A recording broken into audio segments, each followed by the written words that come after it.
खुलुमबाय बियो बड'लेण्ड इंखं टेलिभिजन दिनैनि रादाबखौ फरायदों आं बिबारि बसुमतारिया। दिनैनि गाहाय रादाबाव दं बड'लेण्ड इंखं टेलिभिजननि गाहाय सुजुगिरि राजेन बसुमतारियाबो आसाम आयेन आफादनि फोसाव बिजों बोसोन होग्रा आफादनि सोद्रोमा। बिटिसि खुंथाया गं 15 एम्बुलेन्स रानदों।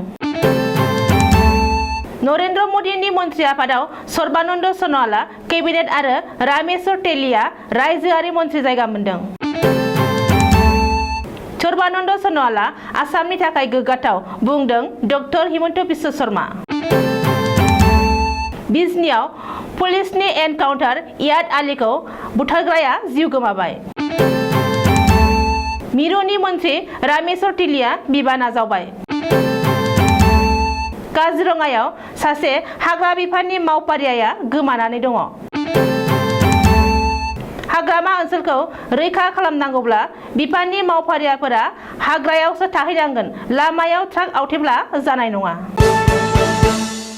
दानिया दङ आबुं रादाब।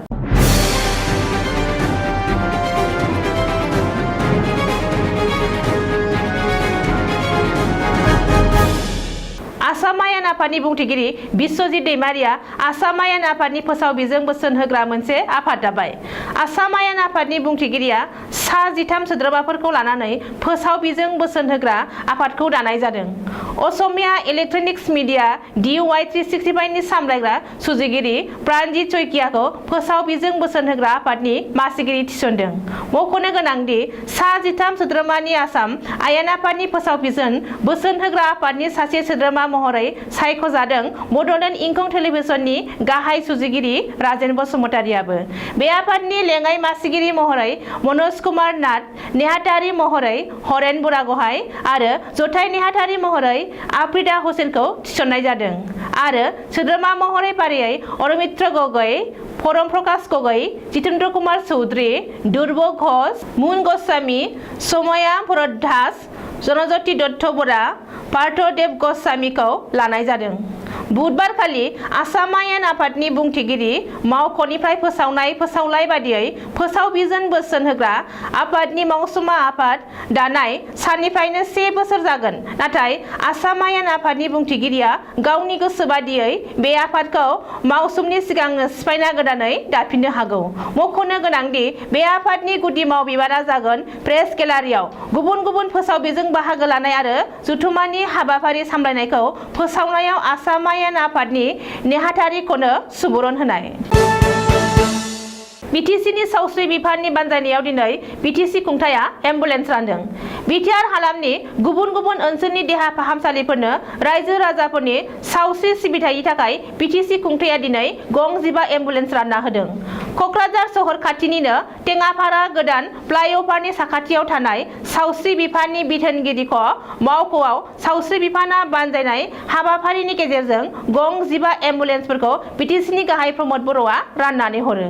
बे हाबाफारियाव बिटिसिनि सावस्रि बिफाननि मावफुं सोद्रोमा अरुण कुमार तेजजों लोगोसे बिटिसिनि प्रिन्सिपाल सेक्रेटारि सान्तानु गडमारे, बिटिसिनि मावफुं सोद्रोमाफोर फारियै रेवरेवा नार्जिनारि, डक्टर नीलुत स्वर्गियारि, धर्मनारायण दास, घनश्याम दास, जायगानि MLA लरेन्स इस्लारि, सिडलिनि MLA जयन्त बसुमतारि आरो गोबांसा मावख'गिरि दैदेनगिरिफोरा बाहागो लायो।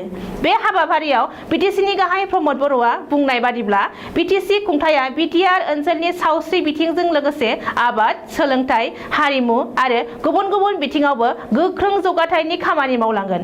बबेखानि राजखान्थि मुलाम्फानि थाखाय नङा, बिटिआर ओनसोलाव रायजो जानाय 30 लाख नोगोरारिफोरनि जौगानायनि थाखायसो खामानि मावगोन होननानैबो प्रमद बर'आ बुंदों। आसामनि बारग' गिबि मन्त्रि सर्बानन्द सन'वाला नरेन्द्र मदिनि मन्त्रि आफादाव केबिनेट मन्त्रि बिबान आजावबाय आरो बुधबारखालि केबिनेट मन्त्रि महरै समायखिराबो लाबाय। आथिखालाव सर्बानन्द सन'वालनो दै लामा, दै जाहाज गाथोन, दै जाहाज आरो आयुष बिफाननि बिबान होनाय जादों। गासै सा 45 मन्त्रि आफादाव आसामनि MP रामेश्वर तेलियाबो रायजोआरि मन्त्रि बिबानखौ मोननो हादों। मख'नो गोनांदि सिगांनि मन्त्रि आफादाव थानाय माखासे मन्त्रिफोरा थाखानाय बिबानखौ एंगारना एंगारनानै होनायाव बिबानफोरा सोलाय सोल' जादों। सावस्रि बिफाननि मन्त्रि डक्टर हर्ष वर्धनाबो सावस्रि बिफाननि मन्त्रि बिबानखौ एंगारनानै होदोंमोन। धर्मेन्द्र प्रधानाबो पेट्रलियाम मन्त्रि बिबानखौ एंग्लायनानै आथिखालाव गोदानै सोलोंथाइ मन्त्रिनि बिबानखौ रुजुनफिननायखौ नुनो मोन्दों।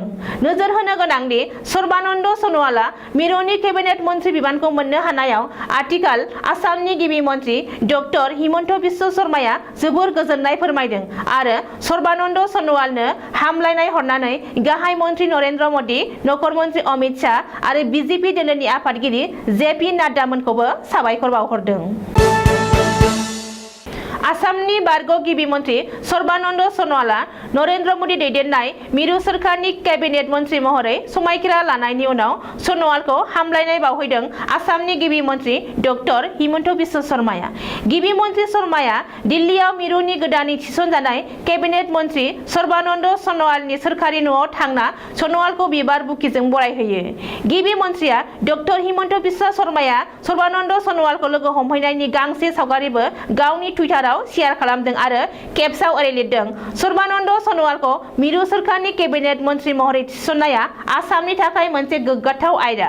सर्बानन्द सन'वालनि आखा-फाखा आरो रोंगौथिया मिरु सोरखारनि थाखाय मोनसे गेदेर सम्पद। चिरां जिल्लानि बिजनीआव पुलिसनि एनकाउन्टार।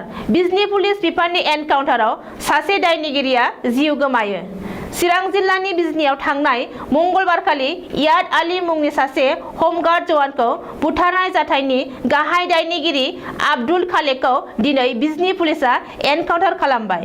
पुलिस सुलुङाव फोरमायनाय बादिब्ला हमगार्ड जवान इयाद आलीखौ बुथारनाय जाथायनि गाहाय दायनिगिरि आब्दुल खालेकआ हमजानायनि उनाव पुलिसनि जिम्मानिफ्राय खारखोमानो नाजादोंमोन। जाउनाव पुलिसआ दुथांनि सायाव गुलि गावनो गोनां जायो आरो मार्डारार आब्दुल खालेकआ जिउ गोमायो।